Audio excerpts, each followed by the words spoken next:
Whether you're looking for answers to specific life questions or seeking to become the best version of you possible, welcome to the Mental Breakdown and Psychreg podcast, where we offer insight, information, and strategies based upon research and years of practice as clinical psychologists. So sit back, have a listen, and get connected with our hosts, Dr. Berney Wilkinson and Dr. Richard Marshall. Welcome back. Richard, today we're going to talk about a topic that we really haven't discussed much here on the podcast, and that is the topic of dementia.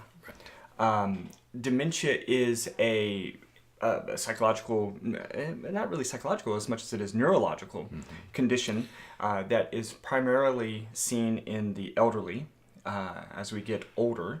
Right. This is we are at risk for this condition. We don't really typically see it in people who are much younger. Though, technically speaking, there's nothing that could prevent it from happening. Right. There are people. It does happen. Yeah, there are people in their 40s who develop dementia. So this is an article that was written for Psychreg.org, our blog post site, the Psychreg.org. And the title is Dementia: Myths, Risks, and Treatments. Right. Interesting topic because we tend to think that everybody will get dementia. Right. Dementia is a disease. It's a, as you say, it's neurobiological. It's a disease process. When I teach this in my classes, when people talk about it, I say, no, what you have to understand is dementia is a disease process. It's not a normal biological thing. It's a disease. Right. Okay. And I think that's the first distinction that we have to make, is that it is a disease process. Right.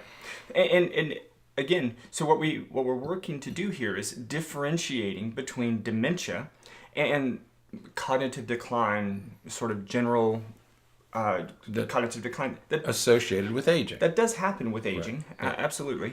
But that's different than dementia. And you and I aren't that old yet, so we're not experiencing that.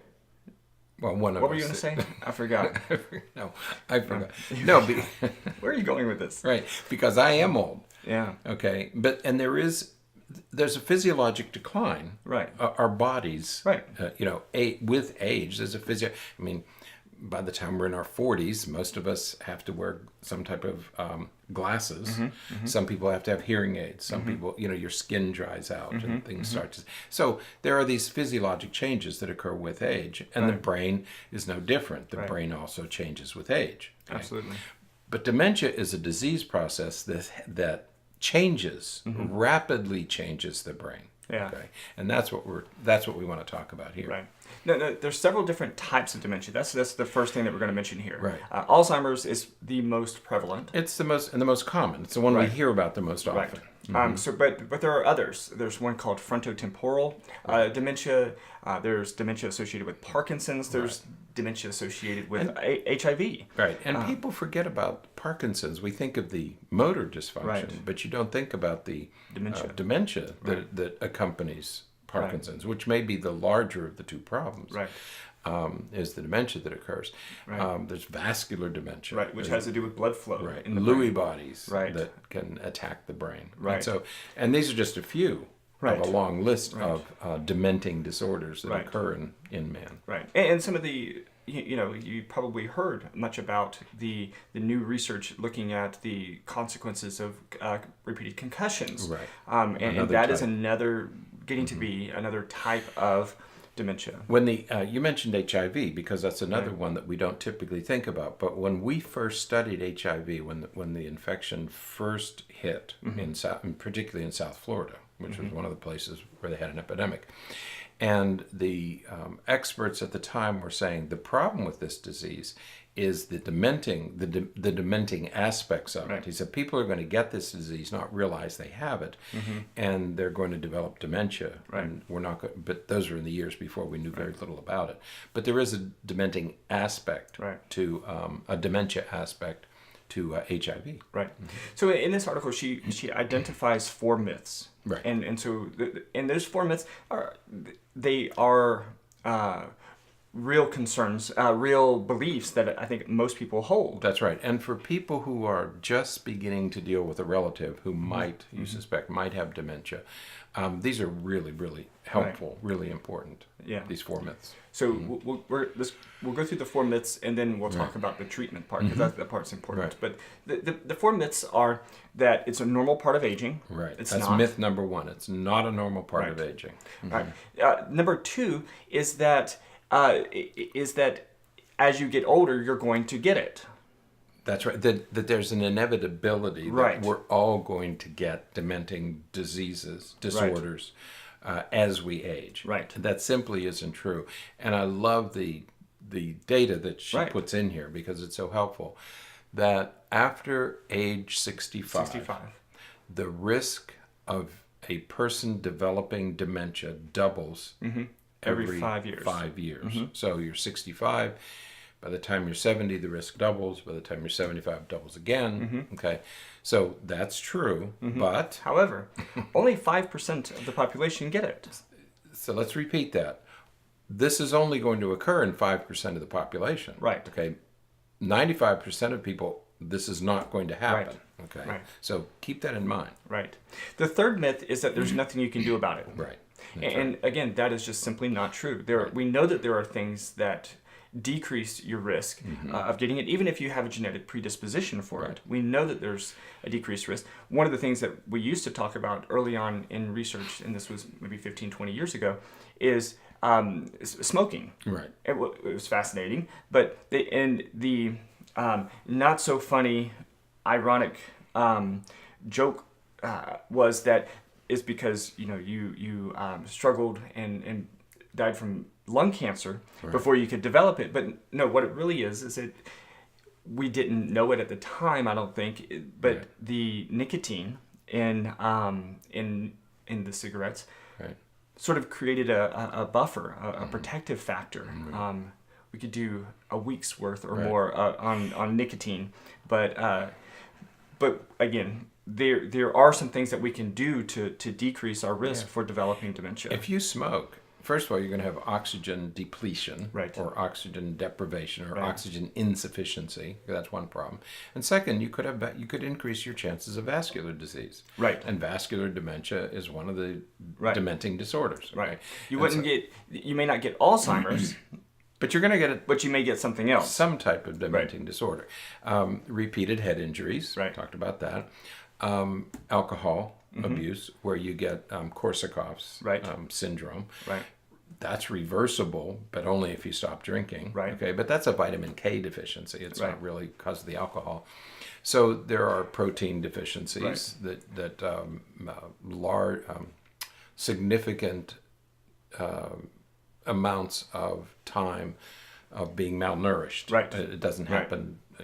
Usually it doesn't happen in this country, but in other parts of the world where food deprivation is a significant issue, you can have protein insufficiencies that would lead to dementing disorders. There are also ways to prevent it through just healthy dieting, because there are the field is moving in the direction of referring to Alzheimer's specifically as diabetes type 3. Because there is such a strong correlation between Alzheimer's and diabetes that it appears as though there's some relationship between that insulin resistance and Alzheimer's and the development of Alzheimer's because of the way that the plaques and tangles develop in the brain. And so you have our the trinity for us are diet, nutrition, exercise, and sleep. Right. Okay, and those three. Once again, those three play a role here. So, living a healthier lifestyle, what you eat, that you exercise, are preventive. Play a preventive role. Right. And the final myth that she talks about is that that it is reversible. Yeah. That people think there's a cure. Right. And there's not. You see TV ads about different types of medications. Right. And those medications, like all medications, can treat the symptoms. Right. Okay. Most medications provide symptomatic relief, and such is the case here, where you can get some of the symptoms. It's not going to change your brain. And the symptomatic, things that are addressed are more of the irritability and agitation. Right. It's not going to necessarily, increase your memory. It's not going to increase memory. There are some medications now that are slowing the process, but nothing has yet been developed that reverses it. Right. That's what we're looking. When it comes to Alzheimer's, it's damage. It's brain damage. It's brain damage. Cells are being lost. I mean, Right. if you look at the brains of people with Alzheimer's, you can see that you can just look at it. You don't need a microscope. Right. You can see the damage in Right. that. That's why we call it a disorder or a disease. It's not normal. Normal aging doesn't look like that. Right. So when we get into, this kind of leads us into, to be diagnosed with dementia requires an evaluation by a neurologist. Sometimes it requires neuroimaging. Sometimes it requires testing by a neuropsychologist. We've done a lot of that testing here in the office, where we look at memory and executive functioning skills and sort of daily living abilities, independence skills, and things like that. But you take all of that information, combine it, and that's what gives us the opportunity to make a diagnosis. That's right. It's a comprehensive assessment. But for the most part, and I believe that it's still the case, to really confirm, like a confirmatory, yes, this is, Alzheimer's, that can't happen until an autopsy. Right. Because they have to look at the brain and look at, under microscopes and stuff, to see the plaques and tangles and all of that really confirms that Alzheimer's is what's going on. So it's, we're still at that point. Right. But the important thing here is that don't, be aware of the myths. Right. And it's a comprehensive assessment. It's not because you lost some memory functions. Right. We all lose memory functions. That starts in your 30s. Right. I mean, you don't have to wait till you're 60 or 70. Memory loss begins in our 30s. Right. So that's not a huge issue. Right. And so then we finally get to treatment. But there are things we can do. Right. Right. Medicinally, there are some medications that affect acetylcholine, basically, which is it's a neurotransmitter, but it's a neurotransmitter that's found throughout our body. Right. Biology is so fantastic, guys. Acetylcholine. Because acetylcholine He's going to get going on a tangent here. Acetylcholine is also what makes your muscles move. Right. So it's important in memory. It's important in muscle movement. It's important in reading. It is important in reading. And memory, it's important in all those things. Yeah. And a subtype, this kind of ties back to what we said a minute ago, so it's not completely a tangent. Nicotine is a subtype of acetylcholine. That's right. So yes, your brain is made to receive, it has receptor sites for nicotine. Right. That's why we like to smoke cigarettes. That's why tobacco is so addictive. Right. Because we have nicotinic receptors in our brain that likes it. And before you think, well, that's why we should avoid it so much, we should certainly avoid smoking and all that kind of stuff, because that's bad for you, not necessarily because of the nicotine, but because of all the other stuff. You're breathing smoke into your lungs. I mean, that should be a no-brainer. Firefighters use masks. Right. That's not rocket science. But but we can't demonize nicotine, because there's a lot of neuroregenerative properties associated with nicotine. There's a lot of really important things that come from nicotine, and so it has such a bad rap. But is that the tangent you were talking about? Well, this is a bit of a tangent, but I could go on another one, but I won't. About cigars. I won't. You won't? I won't. All right.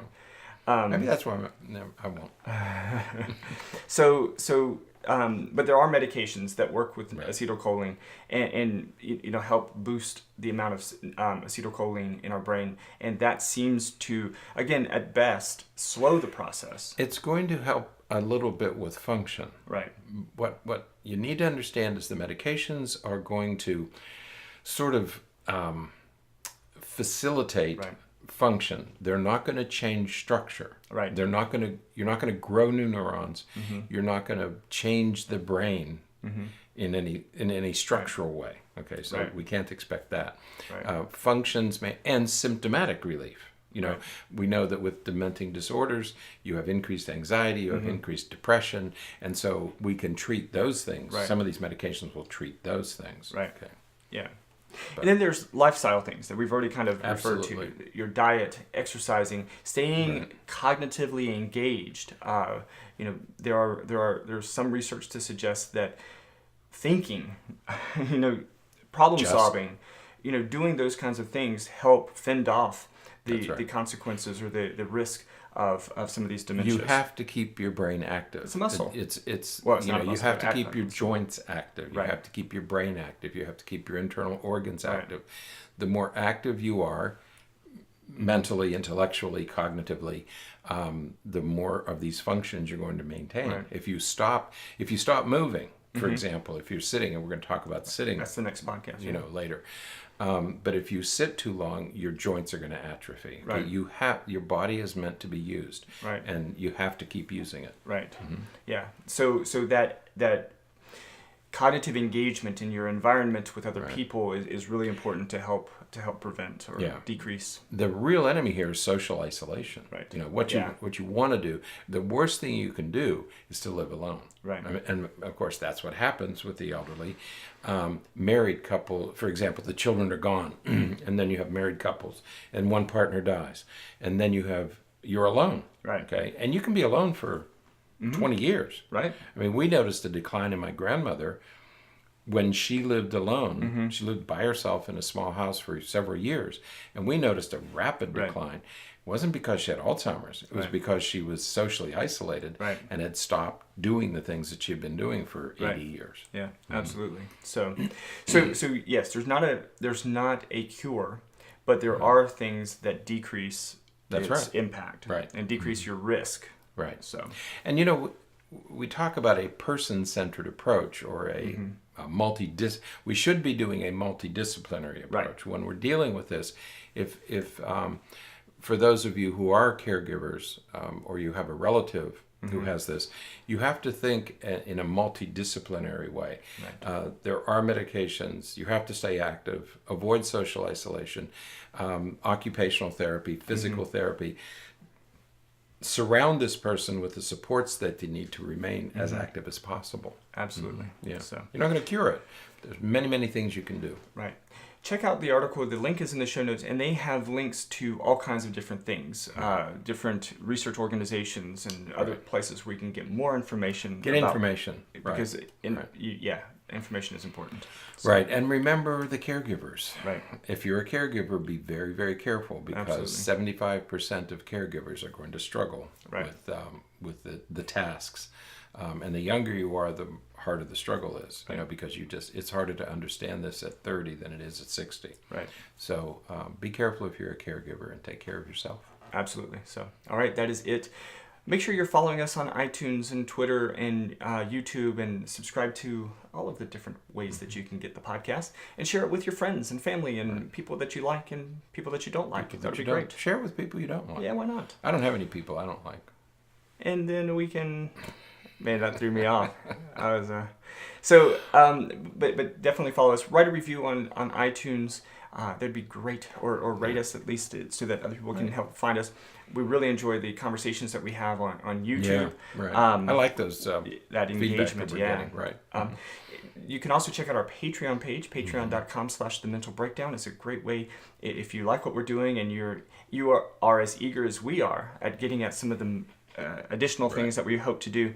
It's a great way to just kind of support us a little bit. Everything that we get from Patreon goes directly into sort of building the podcast and building what we're trying to do with the podcast and our talks and all the videos that we're trying to build. Right. We have a lot of classes and things like that anticipated, and so we just need the support to be able to get the help that we need to find the time. Yeah. So check that out, patreon.com/thementalbreakdown. All right, that is it for today. Until next time, stay happy, stay healthy, don't forget to be afraid.